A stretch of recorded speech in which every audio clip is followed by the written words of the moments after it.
we are here. This is our fourth day of our 2025 virtual summit for advocating for wild horses.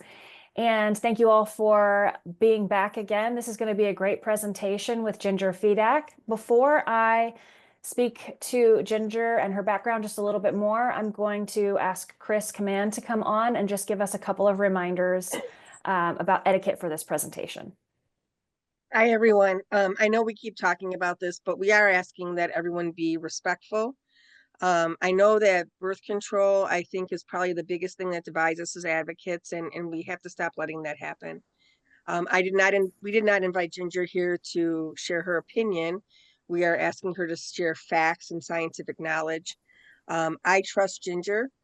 I've leaned on her several times, including being part of a meeting with park personnel and regional directors to come in and speak to what was happening with the use of Ganakon at Theodore Roosevelt National Park. We also did a horse talk with Dr. Dan Baker that's available on our YouTube channel that is extremely enlightening. So Ginger knows what she's talking about. If you have questions, please put them in the chat. If you have questions that differ from Ginger's opinion, there's a respectful way to ask that. And that's all we're asking, is that everyone just continue to be respectful and that we learn to accept differences of opinion. So back to you, Jen. Thank you. Thanks so much, Chris. We appreciate everyone for understanding and for being respectful during this conversation. So I'm going to talk to Ginger's bio just a little bit. So Ginger has spent decades teaching about and advocating for domestic and wild horses. Her work has appeared in The Observatory, Alternate, Countercurrents, Counterpunch, LA Progressive, and Nation of Change.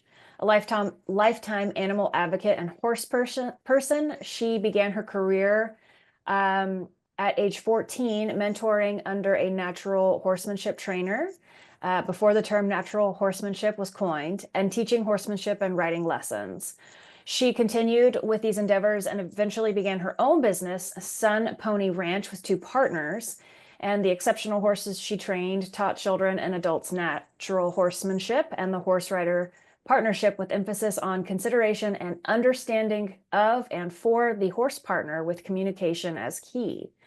As an adult, Ginger has had dual careers as a horse professional and as a research scientist.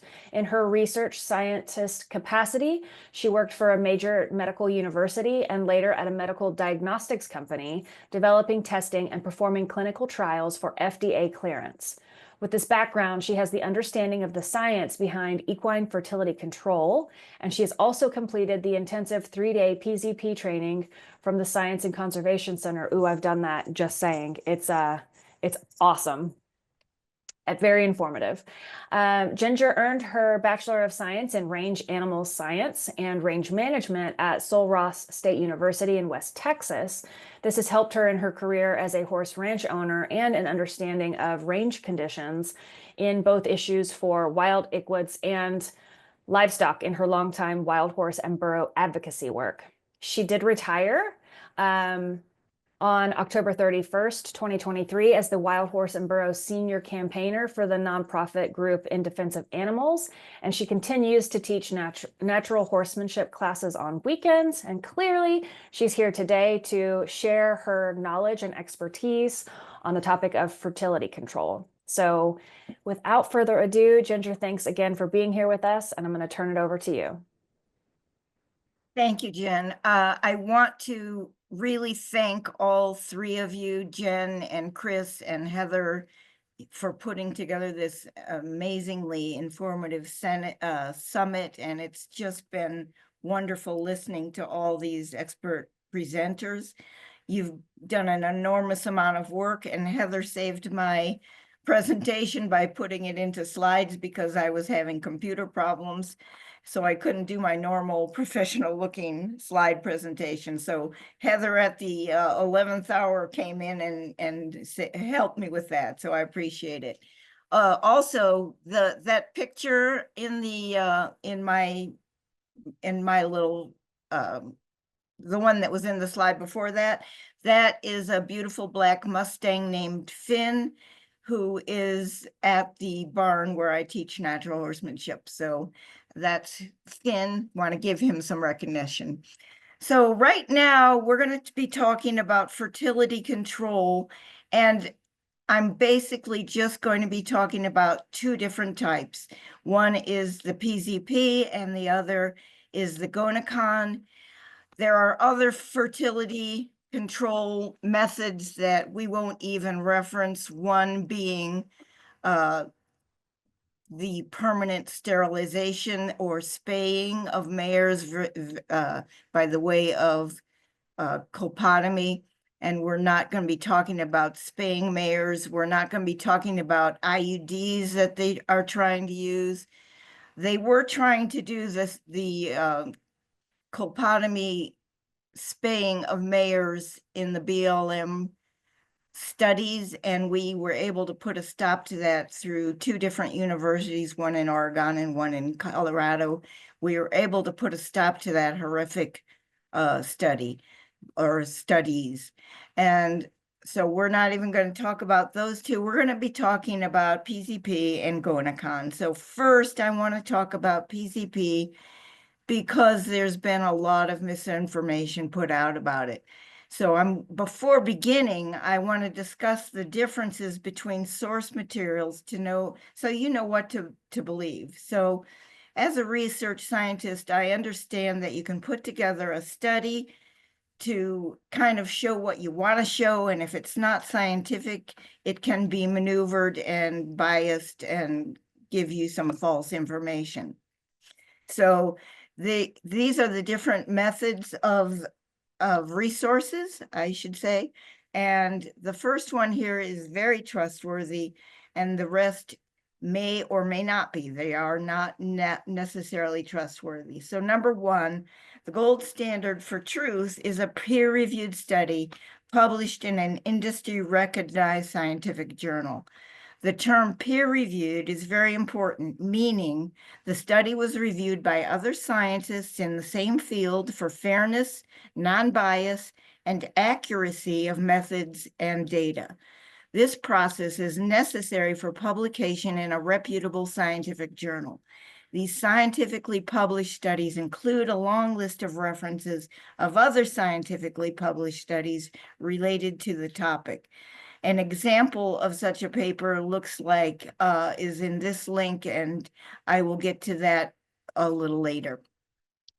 A study, a second source or resource is a study that is either self-published or published in a non-scientific journal or magazine. Anyone can perform a quote-unquote study to present insufficient or partial data with unscientific and incomplete methods to provide an outcome that they want to show. These types of studies are rejected by the above mentioned scientific journals if anybody even tries to submit them. So next slide. A third resource is social media, which consists of opinions or references to studies that are never really provided. Remember when the internet was newish and we were told to be wary of what we read on the internet? Anyone can have access to the internet and write whatever they want to. The joke was that if you read it on the internet, it must be true. Well, it's just not a joke anymore, as legions of people believe conspiracies and biases that they read on the internet with no proof of reliability or truth. So we really have to be careful of what we read on the internet. And if you see something referencing a study, ask them for the scientific publication. Internet AI is the fourth resource, and it's now becoming common for gathering information. Jen referenced this in her talk, and it's absolutely true that we have to be careful of AI because it utilizes information gathered from many different sources, including the above mentioned non-scientific articles and opinions. So while AI can be a very useful tool for some things, we still have to do our own research and source the scientific references. besides the above sources, there really is such a thing as citizen science, and people who are continually out on the wild equid ranges, observing and photographing are valuable sources of information. There are some extremely active groups for specific wild herds that document wild behavior and family band parentages as well as can be determined. In herds where fertility control darting occurs, observers document no adverse effects, and because they're out there every day and know what's going on, that's an important resource. Next slide, please. As it relates to PZP, there are some outrageous myths being spread in misinformation campaigns against the use of PZP in wild horse and burro herds. These falsehoods are especially prevalent on certain social media sites of certain WHB advocacy groups and individuals who are anti-PZP with no scientific background or evidence. We do not say that PZP fertility control is appropriate in every herd, but that it can be an effective tool to prevent roundups and removals in some herds. And if you want further information on those herds, I'm happy to supply those. The facts below in the next slides were derived from reputable scientific resources. So next slide, please. So we're going to go into the falsehood versus the truth or fact. And remember that the falsehood is someone's opinion, and the truth or fact has been proven by studies and scientific observations, scientific research. So there is a falsehood out there on the internet that says that HSUS, that's the Humane Society of the United States, owns the patent for PZP. The fact is that PZP is not patentable. The process to produce PZP is neither patentable nor is its use in wildlife patentable. Legal steps were taken by the scientists involved in the 1990s to make sure that native PZP would never become a commercial product. No organization, entity, or person can own or co-own a patent on this vaccine. HSUS holds the investigational new animal drug INAD exemptions. In 2012, regulatory authority for the vaccine was transferred from the FDA to the EPA, which registered the vaccine for use in horses under the name Zonistat H. Next slide. There is a falsehood that HSUS and others make a lot of money from the sales of PZP. You will see this referenced a lot about people getting rich off of PZP. The fact is, PZP is not a commercial product and will not ever become one. No organization or individual is gaining financially from native PZP. PZP does not make money for its producers, and it actually costs much more to produce and to distribute than the nonprofits involved gain monetarily. The profit motive referenced by naysayers and skeptics is purely made up conjecture. Next slide, please. There's a falsehood out there that PZP is a pesticide. And the truth and the fact is PZP comes from the zona pellucida, the ZP, that surrounds all mammalian eggs. PZP comes from pig eggs, hence the name porcine zona pellucida. ZP consists of several glycoproteins, and it is thus a completely natural animal protein that has no chemical or pesticide components. The EPA has no classification for wildlife contraceptives, so they simply categorized it under the existing pesticide category for convenience. However, that does not make it a pesticide. It is an immunocontraceptive vaccine at the FDA under several investigational new animal drug documents INADs.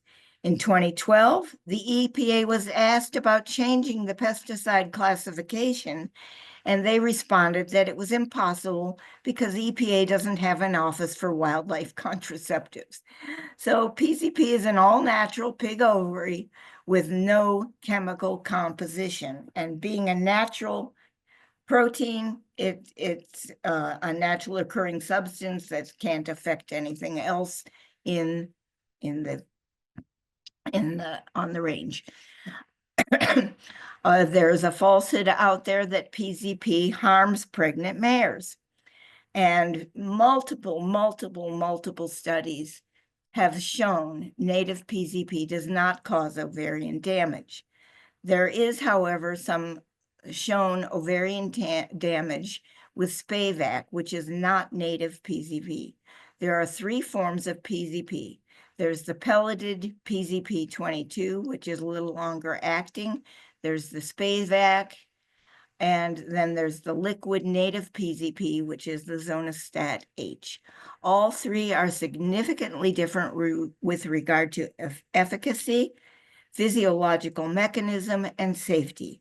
Native PZP is highly effective and without associated pathologies. Wild mares inoculated with native PZP improved in body condition and health, and the vaccine's use increased longevity of treated horses. You can imagine these mares that have been having babies year after year after year, they get worn out, and PZP can actually help them. Next slide, please.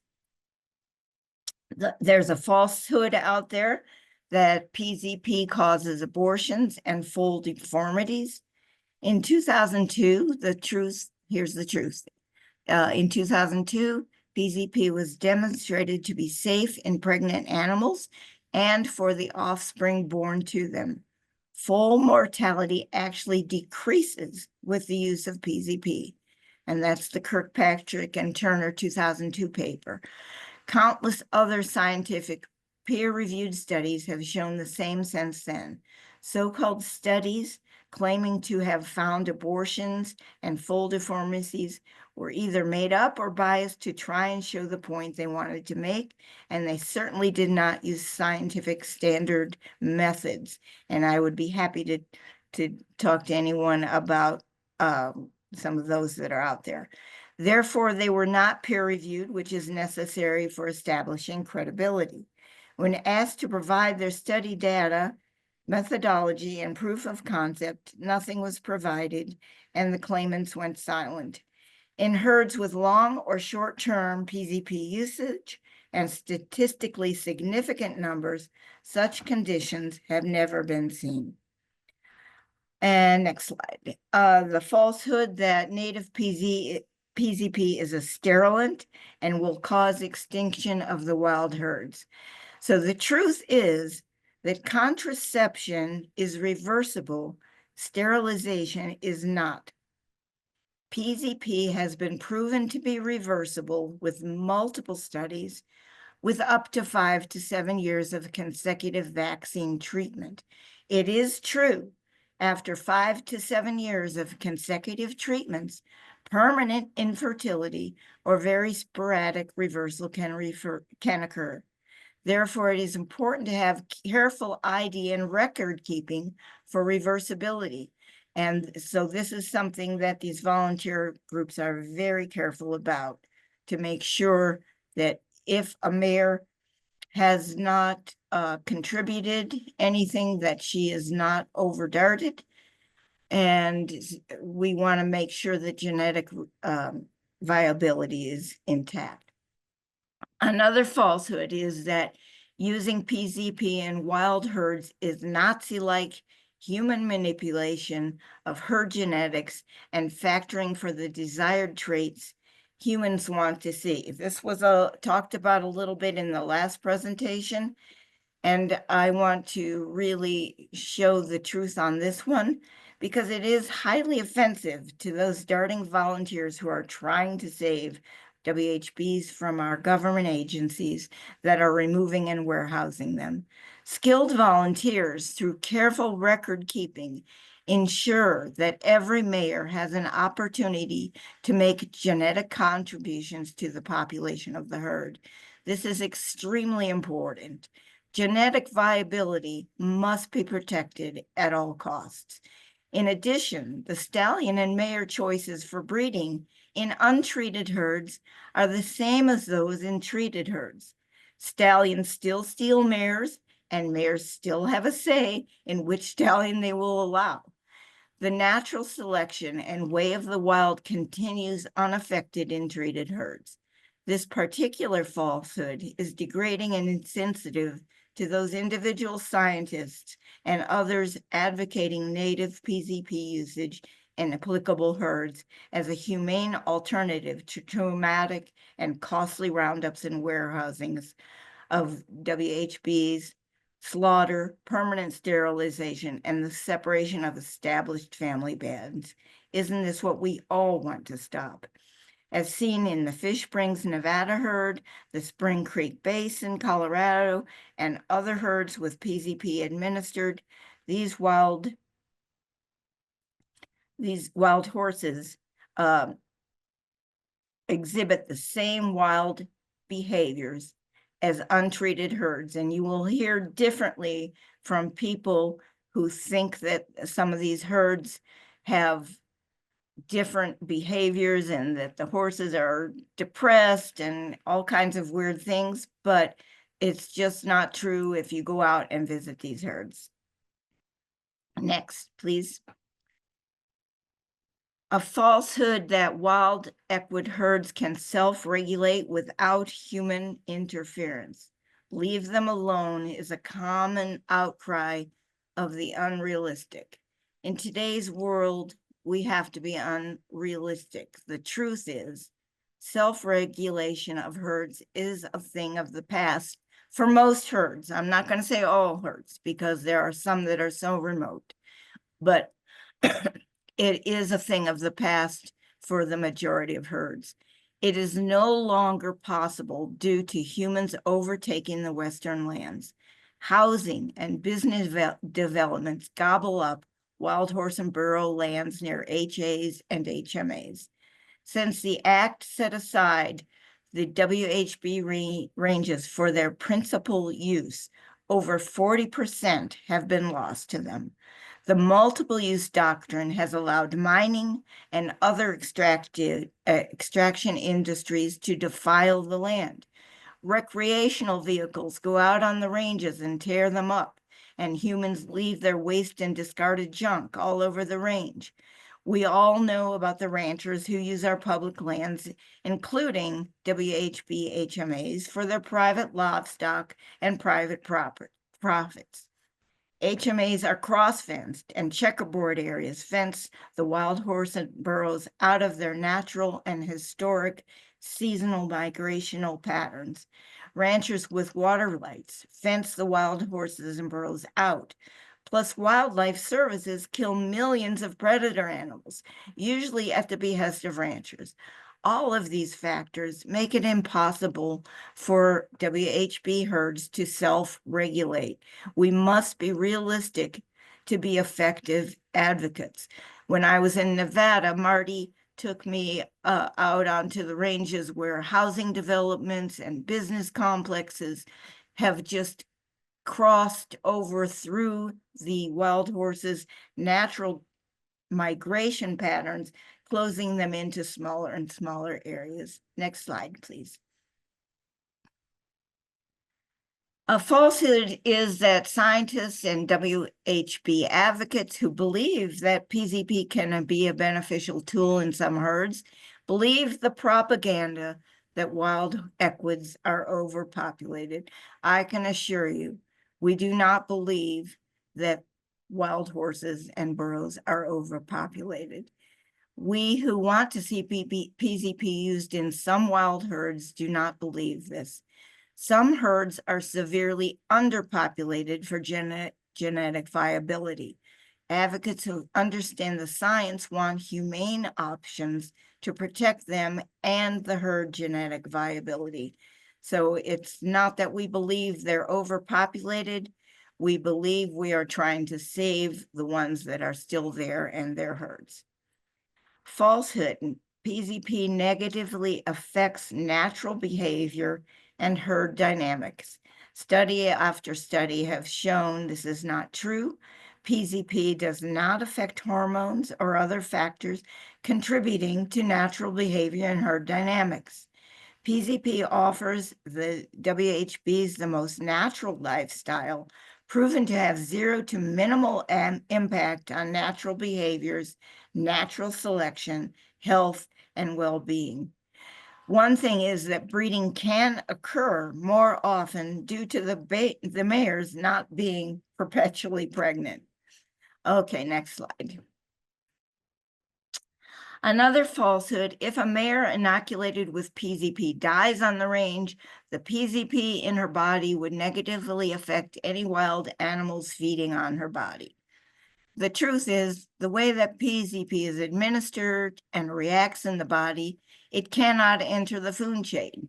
Even if it did, it's a natural protein and it wouldn't affect anything in any way. In summary, those dedicated to find the most minimally invasive options that can be applied on the range as an alternative to the current paradigm of capture, removals, and slaughter believe that the most promising tool available is the native PZP vaccine, which has been a proven, effective, and humane method to make this possible. Because it is non-hormonal, it does not affect the endocrine system or natural behaviors, create negative health side effects, or enter the food chain, harming other wildlife. It is not appropriate for all wild herd, but is a useful and humane tool that can be used for many. And for further information about PZP, the Science and Conservation Center, which produces the vaccine, has lots and lots of information on their website, and I included a couple of links here. Next slide. Now, we're going to talk about all fertility control is not alike. And again, we've already totally ruled out the spaying and ovarectomies of mares as a method of fertility control as just being a horrendous method. We want to rule out the IUDs that some of the agencies are trying to use, as that's another horrible way, and it's another topic for subject. But right now, we're just going to talk about the differences between PZP and Gonacon, because Gonacon is being used more and more and more by all three government agencies, the BLM, the Forest Service, and the National Park Services. It's being used more and more, and with off-label use without enough documentation, and we want to show why this is a bad thing. So here are the differences. PZP has been thoroughly researched in wild horses in many, many studies for over 30 years. It is very well documented. And Gonacon has limited research since 2007 with widely varying results depending on protocol, ages of mares, domestic or wild, etc. I rely on the Baker studies. The BLM has begun using Gonacon as their fertility control method of choice on multiple HMAs. There is no data available on the success of these programs, and it is unclear if data is even being collected in a proper scientific way. The BLM is pushing forward with their 30-day booster protocol with no studies for a 30-day protocol or evidence for data on efficacy and reversibility. Next slide. For PZP, darting has been established with relatively easy inoculation, a dart shot into the hip, a quick automatic injection after which the dart falls off, and then the dart is retrieved by the darter. They go out in teams They shoot the dart into the hip. The horses run for maybe 100 yards or so and then stop. Mainly the horses are more scared by the sound of the dart rifle, which is an air rifle. They're mostly more startled by that sound than the actual little bee sting of the dart going into one of the mares. So as far as Gonacon is concerned, inoculation has been much more difficult circumstances, whether they're hand delivered or darted, because due to the viscous nature, air bubbles get trapped. Delivery dart must be loaded slowly and tapped periodically. Due to the viscous nature, Baker's 2023 study used specialized barbed darts to ensure the entire dose is administered, and even then it wasn't in many cases. Due to the viscous nature, darts must remain in the muscle for a minimum of 1 minute to achieve full injection. The complexity of delivering the Gonacon via dart is a major concern.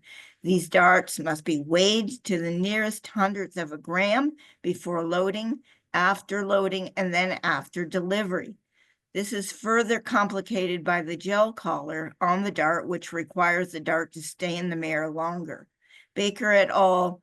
2023 showed that retention time of the specialized darts in the mare can be expected to stay embedded in the mare anywhere from immediate ejection to upwards of 23 minutes.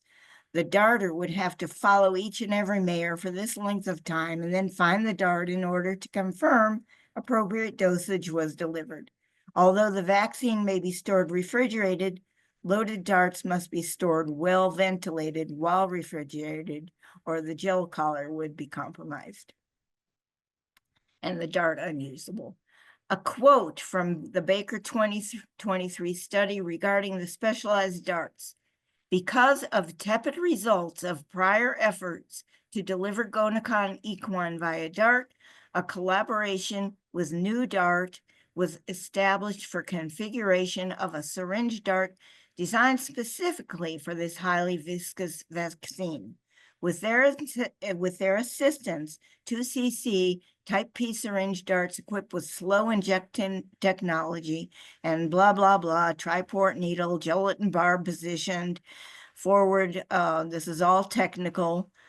It was speculated that slowing the rate of injection and allowing the fluid to eject through multiple ports on the needle would reduce blowback, and that the gelatin barb would penetrate the skin to hold the needle in place for intramuscular injection, comparable to that achieved with hand injection. So you can see the problems of involved with darting the Gonacon, but they do it anyway. With PZP, there is very rare injection sites reactions of abscesses. When it does happen, these abscesses revolve themselves quickly. Soon. It's not a forever abscess. They drain and heal. And it's very rare. With the Gonacon, common injection site abscesses with drainage. Per Baker et al., these lesions were persistent over multiple years. At the time of the 2013 roundup and revaccination 4 years later, 81%, or 21 out of 26 of the vaccinated mares continued to have palpable swelling at the original site of the vaccine injection. However, there was no measurable effect on soundness, locomotion, or body condition. And Chris can tell everyone, as she's been following the Teddy Roosevelt horses for so many years, she can vouch for the fact that these mares have major lumps many years afterwards. For PZP, the efficacy rate of about 90% after the initial dose and booster. Efficacy is about the same with a single dose for the following year. And with the Gonacon, efficacy varies widely after single dose and also after booster dose in multiple studies. No data as to why or what conditions may have contributed to the variance. Efficacy varies as to when the booster dose is given and can last for years, or even has shown what is seen to be permanent infertility. With the PZP, it is reversible when administered yearly for up to 5 to 7 years. After 5 to 7 years, it may be irreversible. So that's why it's important to keep careful records. And with the Gonacom, the studies vary widely, and we'll talk about that in a little bit also. Baker et al. Studied boosters given at 6 months, 1 year, 2 years, and 4 years. With the 4-year single booster, 17 of 24 mares have not returned to fertility since 2013. That's 11 plus years. So we can assume that they are deemed permanently infertile. That's a long time. With PZP, 30-day boosters are in the window of time for known results in the many studies. And with Gonacon, Baker et al. Never studied a 30-day booster. So results to compare with their other booster timeframes are unknown. The BLM knows this if they continue to use a 30-day booster, not knowing the reversibility. We, in some of these roundups, what the BLM has done when they are planning to return some of the horses to the range, they hold the mares for 30 days. They give them a booster on day 1. They give them the initial dose of Gonacon on day 1. They hold them for 30 days and then give them another booster dose, and then they return them to the range with no idea if what that's going to do for reversibility. Protocols for compared timeframes must be the same for scientific integrity. Efficacy with this 30-day protocol has not been published nor peer-reviewed, and it is not publicly available. Therefore, it is unknown if a 30-day booster will cause permanent infertility, and unknown if BLM is doing or planning to do any additional boosters, which will most likely cause infertility in those mares already boosted once. It was concluded in Baker et al. 2023 that a definitive timeframe of reversibility was not determined for any reimmunization treatment, and it was not determined whether permanent infertility was a possible outcome. And yet BLM and Forest Service and the NPS continue to do this off-label use without knowing what any outcomes will be. PZP does not affect hormones or other factors affecting natural behavior. We discussed that when we were talking about PZP. Gonacon does affect the natural behavior within herds. The GnRH stimulates the pituitary gland to produce follicle-stimulating hormone, FSH, and luteinizing hormone, LH. These hormones, in turn, stimulate the growth of follicles and ovulation. GnRH vaccines like Gonacon interpret this mechanism by causing the body to create anti-GnRH antibodies, effectively removing the GnRH from this hormone pathway. Without GnRH to stimulate FSH and LH, the ovary does not produce estrogen or progesterone, and there is no ovulation, and this obviously will affect behavior.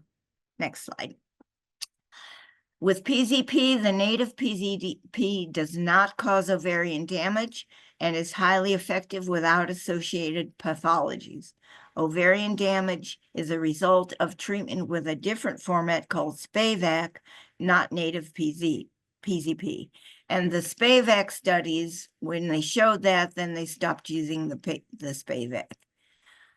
With Gonacon, side effects include reduced ovarian volume, follicle size, and progesterone concentrations, and the absence of corpora lutea, and that's in the NAS study.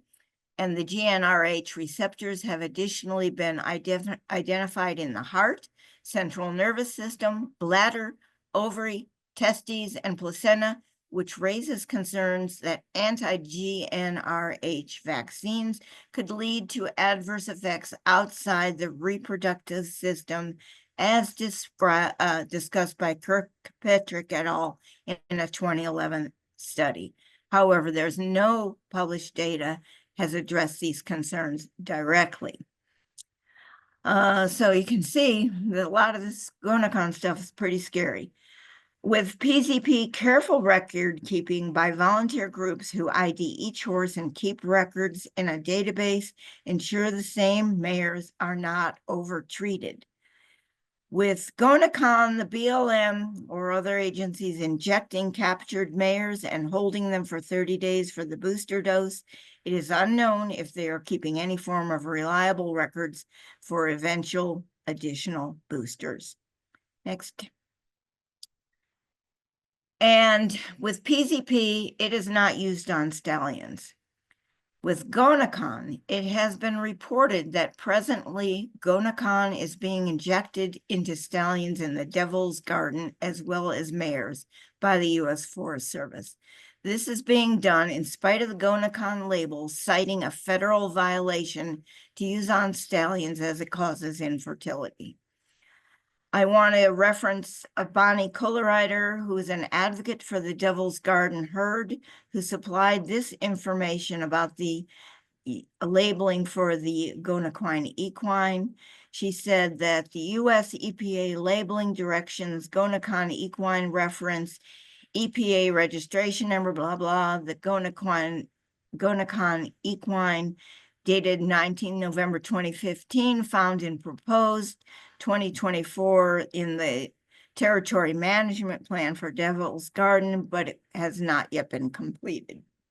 This TMP advises to read the entire label and follow all directions and precautions. It warns it is a violation of federal law to use this product in a manner inconsistent with its labeling. And it says accidental injection of males, not mares, will result in infertility. So this is very problematic that our government agencies are using Gonacon in off-label use where they have no idea what's going to happen. Next slide. This is the Baker paper that I was going to show you what a scientific article looks like, and here are some notes from that article. Alarming red flags exposed by the study. It acknowledges the possibility or even probability of permanent infertility and potential herd extinction with Gonacon. An excerpt regarding the return to fertility by the revaccination interval. And this is the same stuff down here that's up here. The booster doses delivered at shorter intervals showed marginally greater reversibility when compared to the 4-year booster. So this is the data from that Baker study. After 6 months, 46% of the mares showed reversibility.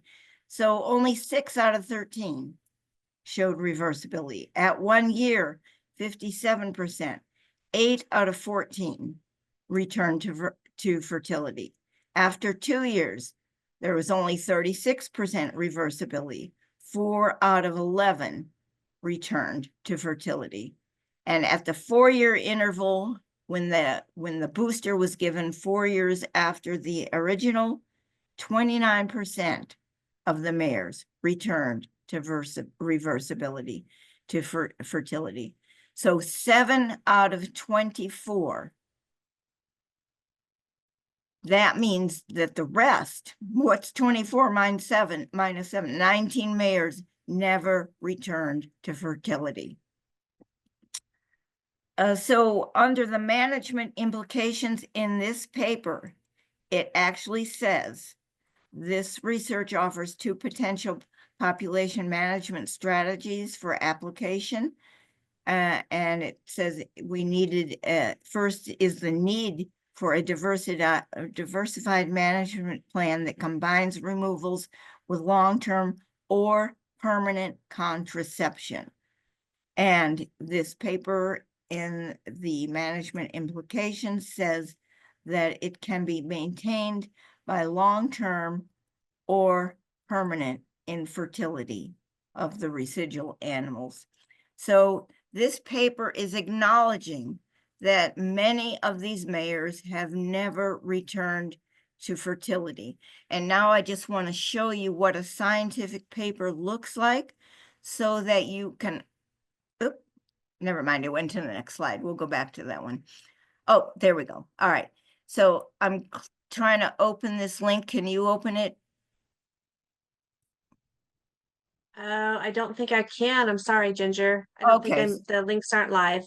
Oh, okay, so it's not a live link, but just wanted to show you what a scientific paper actually looked like in a respected scientific journal publication, so that you know what a real study looks like as opposed to a non-peer reviewed study. So sorry the link isn't live, but I can certainly send it to anybody who would like to see it. Okay, next slide.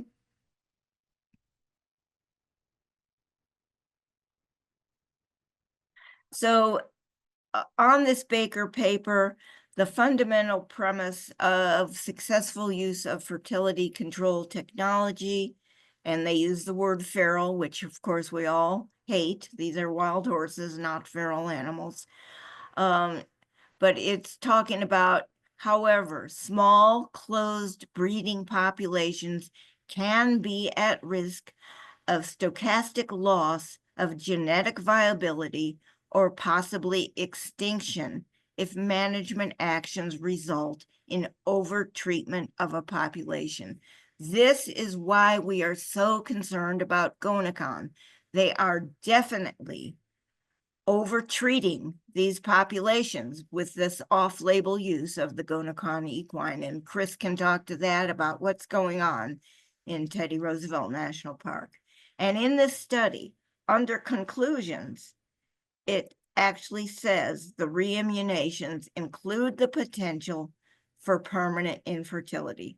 So this is why those of us who understand fertility control in wild herds understand that PZP can be a useful tool. It can be reversible.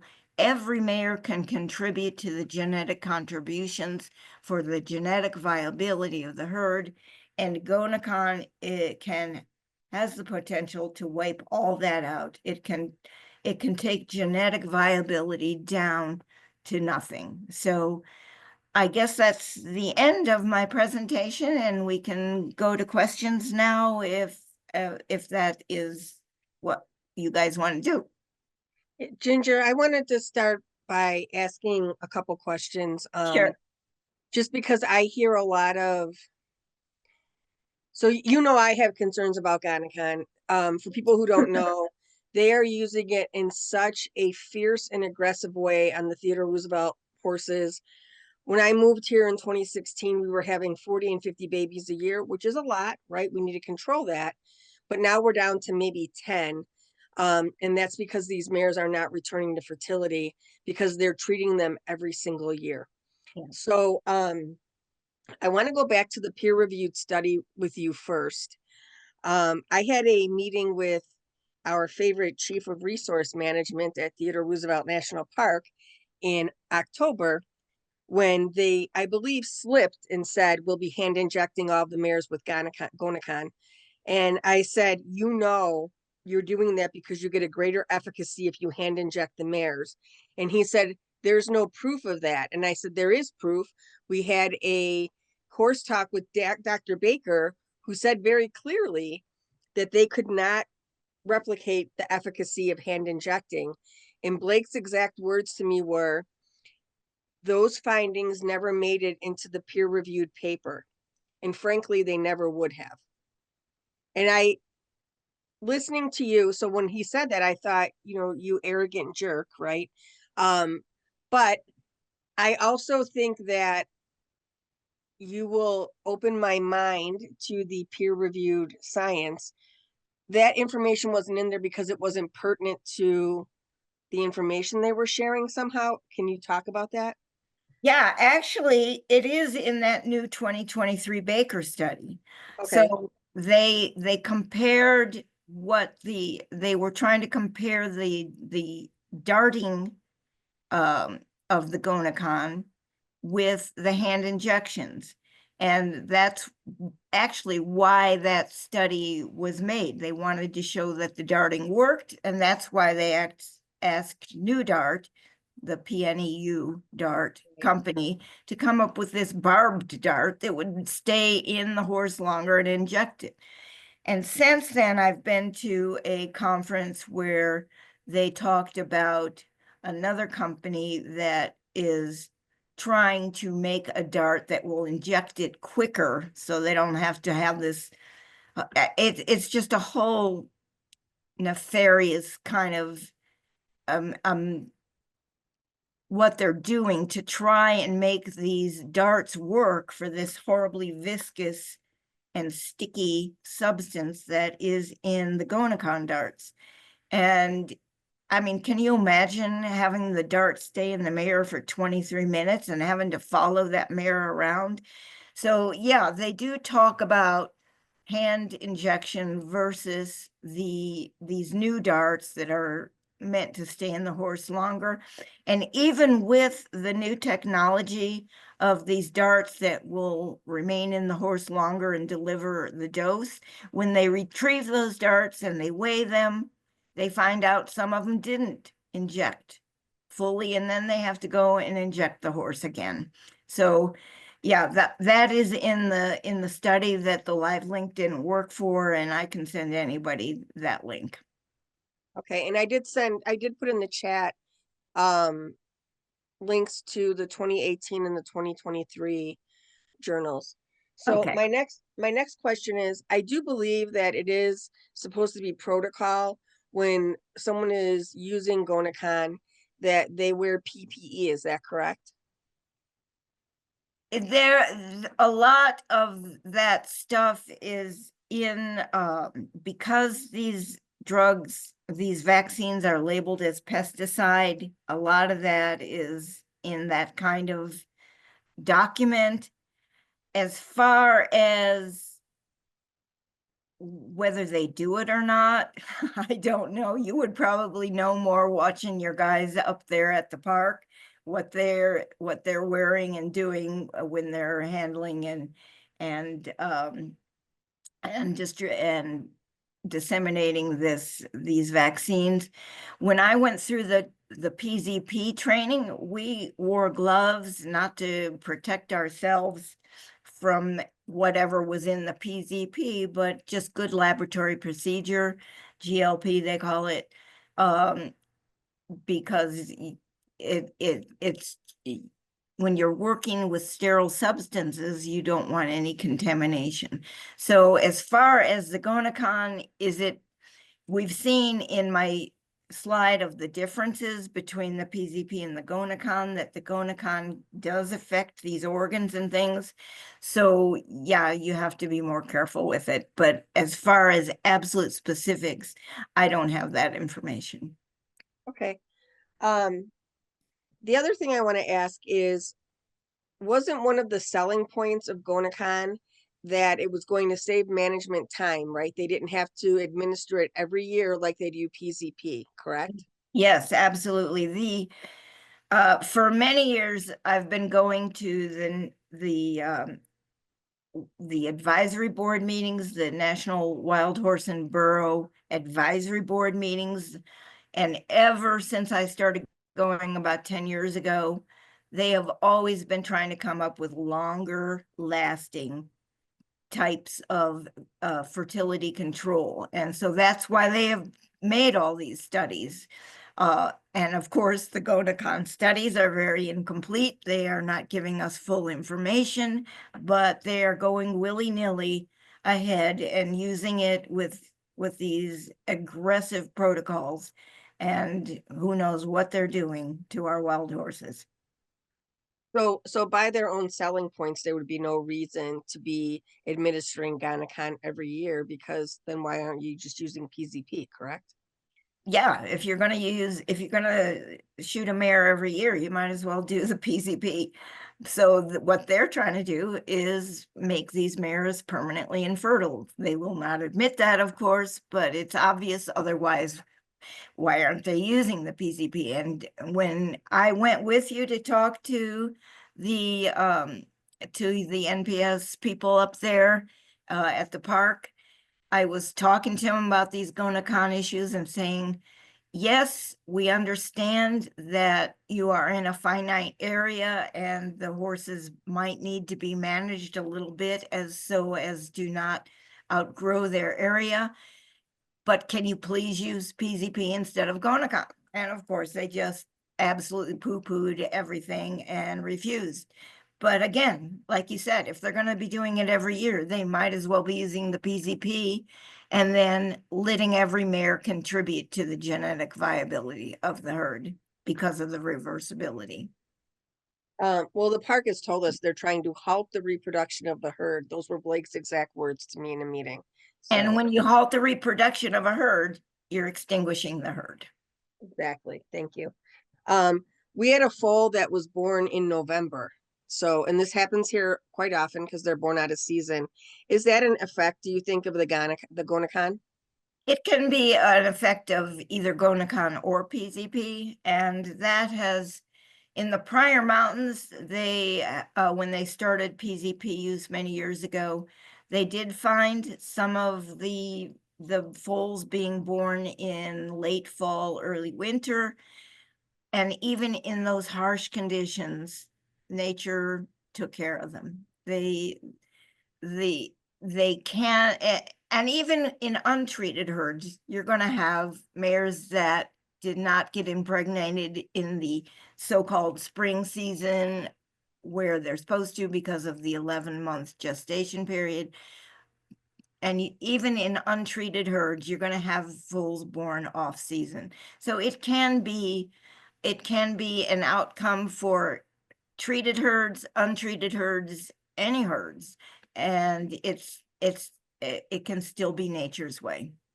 It's been a regular occurrence at Theodore Roosevelt National Park, so it seems like it would be leaning more toward the Gonacon. And Yeah. then sadly, that foal that was born in November, he's missing and is presumed dead because we've had temperatures of -30, -40 here, Oh, over the wow. last few weeks. So that's Yeah. too much for such a young. Yeah, it definitely can have an effect. And especially the way they're using the Gonacon in the park, it definitely is messing up their breeding seasons. My last question for you, and then I'll turn it back over to Jen, and I appreciate this, and I appreciate everybody letting me cut in line, I'm sorry. But can you talk about the difference between infertility and sterility? And then also to tag on to that, do mares go, I don't know what the scientific terms are, do mares go into like a menopausal state like we do? Yeah. Because that's something that's said quite often. Yeah, And well, of course, you can go to any wild herd and you will find older mares who become aunties because even if they're bred, they do not produce foals. I don't think it's a menopause kind of thing. It's just an age-related thing, and it's nature's way to protect these poor mares who've had babies every year for 15 years. but at the same time, Ginger, we have 20-plus-year-old mares having babies also. Yeah. So that's why I don't believe that that's a true blanket statement, correct? No, it's not a blanket statement Okay. at all. Just like with people, it's individual. You hear women in their 50s having babies, So it's everything in science has to be looked at and especially in medicine, individual statistics, because individuals react differently to things in different ways from each other. And that's why you have non-responders. With PZP, there is a certain percentage of mares that never respond to the PZP. And that's why it's so careful. I mean, that the darters have to be so careful, because otherwise, if it was just down to the non-responders breeding, maybe 2 or 3 mares out of a whole big herd, then your genetic viability is lost. And so that's where darting with PZP can help with the genetic viability of a herd. Now, I didn't get to the second part of your question, which was that. Can you talk about the difference between infertility and sterility? So infertility there's infertility that's temporary and infertility that's permanent, but you still don't call it sterility. Most people, most of your scientists will say that sterility can only be accomplished through surgery, surgical ramifications of rendering either a stallion by gelding or a mare by ovarectomy, and which is a spay procedure, and they that creates sterility. Now, with the Gonacon being used over and over and over again, that can create temporary infertility after just the first dose. That mare can be infertile for a year or so, but then after the booster doses, as we saw in those numbers from the study, it has become permanent infertility. And so there's the 3 different categories. There's sterility, which is surgical means making the horse unable to reproduce. Then there's temporary infertility, which when you're using PZP and you use it for a couple years and then stop, the mare will return to fertility. And then there's permanent infertility, which we are seeing from these studies that the Gonacon is problematic for. One more thing, just because I loved it and I want to make sure everybody hears it, and we know repetition is a good thing. If I am trying to halt the reproduction of a herd, what happens, Ginger? I'm sorry, if you're trying to halt the reproduction of a herd, Yes, yes. then you're creating permanent infertility or sterility. And then what happens to the herd? Then they go extinct. If the herd cannot reproduce, then that will lead to extinction, and the Baker paper actually said that. Thank And you so much, Ginger. that's Jen, our I'm going to science. turn it back over to you. That's kind of a mic drop. Yeah, especially being in the scientific peer-reviewed published study. Absolutely. And when Chris and I talked to Dr. Baker on the horse talk, I wanted to say that scientists are only looking for truth and facts. They are not there to talk about morality or ethics. They are there to show what science is proving. And so while he could be sympathetic to us, he said that was not in his wheelhouse, right, Chris? Correct. Yes. He Yeah. was very forthcoming. I came into that horse talk on the defense, and Jen, I was bringing the heat. I was ready to rip this man apart for what he did to our horses, and I actually apologized to him halfway through. So He's a good guy. He sympathized with us, but he's there to only present facts. And that's what I'm trying to show, is the facts behind all of this fertility control stuff. one more thing, Ginger, because he did say, and I think it's important to say, when it goes to that 30-day protocol where they're injecting the mares and then again at 30 days, his own words were, hold the BLM, the Park Service, the Forest Service, hold their feet to the fire, because there is no data to support that, period. Right.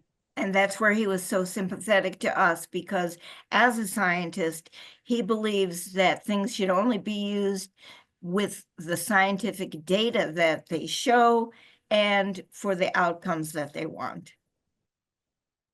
And I think that just goes back to, Ginger, what you started your presentation with, which is always refer to reputable scientific journals, always refer to peer-reviewed white papers, in advocacy or in any time you're trying to prove an argument. That's going to be really important. So Ginger, I had a question early on. Any recommendations on reputable scientific journals?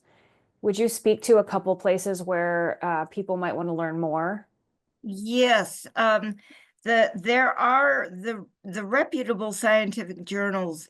When I was in the working research in the medical field and submitting to FDA for FDA clearance and things, there were certain journals that were like the top tier of the ones you really wanted to get into, the American Medical Association journals and those just the real important ones, and then there was a middle tier and then a lower tier. But as long as they are well peer reviewed and have a reputation for only publishing true, well set up studies, then that's okay.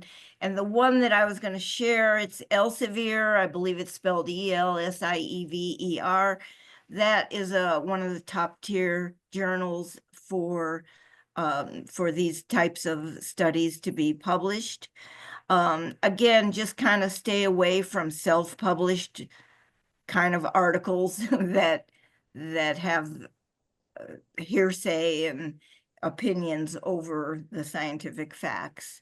But Jen, what you said, it's so important that we stick to the truth, because there are so many wild accusations and misinformation that some advocates put out on the internet, and it's just not true, and it makes us all look crazy.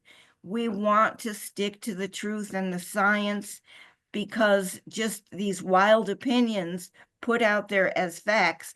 I mean, we all either watched ourselves or had our kids watched the Sesame Street and Zoom things that said, know the difference between opinion and facts. So that's really where I'm at today, is we really want to stick to the facts and the science.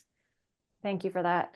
Okay, I'm going to get past this, I think, quick, but several people asked, I think I was hearing what you were putting down, but let's just say it again for everyone on the call. The question is, in sum, why is BLM not using PZP, but Gonacon, / how are government agencies allowed to experience on these horses using Gonacon?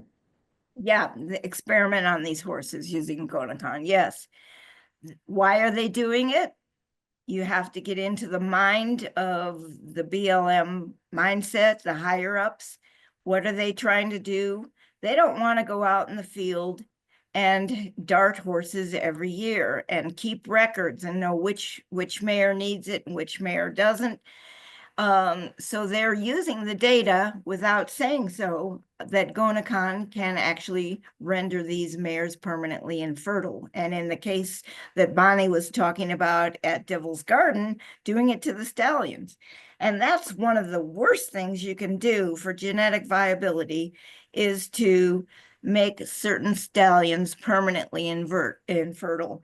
Anybody with a 10th grade biology knows that one stallion that's left untreated can go into a herd and impregnate every mare.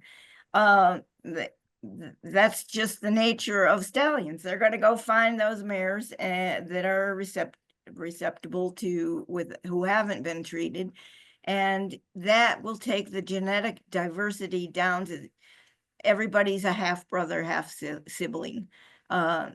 What they're doing by doing that to stallions is just incredibly against all rules of science. So why is the BLM, why is the Forest Service, why is the National Park Service doing this? Because there's not enough data, there's not enough research to show that what they're doing is going to cause this permanent infertility. And so because they can't prove it, they're going to do it and hope that they're creating these infertile herds. Understood. Thank you for putting it plainly. Okay, so just as a heads up, we've got about no more than 10 minutes before we need to hop for another presentation. So this is a lively discussion. I'm going to do my best to get through a few more questions. Let's see. Kim asks, if not enough mares are coming into heat in a herd, then is there more infighting over the few who are with the stallions and then late births because of the fertility control? That there's been this is where citizen science comes in with these herds that have had the the PZP treatment. And with the Gonacon, again, it's different with the Gonacon because it does affect the hormones. But with the PZP, the band stallion will still breed his treated mares because they don't come into estrus. So the behavior stays pretty much the same, except that perhaps the mare is being bred more often because she's not pregnant. But it still keeps the behavior. The stallion still has his mares in his band. Another bachelor stallion may come along and try and steal the mares. Everything in the behavior in these wild treated herds is the same. And that's the beauty or the reasoning behind the PZP being the most natural and the most inobtrusive method to try and keep the numbers a little bit more under control in these areas that have only so much limited resource because of the encroachment of man and all man is doing. So it's just the PZP allows these stallions to still breed their mares, even though the mare cannot get pregnant. It allows the stallions to protect his own band. It allows the bachelor stallions to come along and try and steal a mare. Everything remains the same as far as the behavior. But with the Gonacon affecting the hormones, that makes things a little different. Understood. Thank you.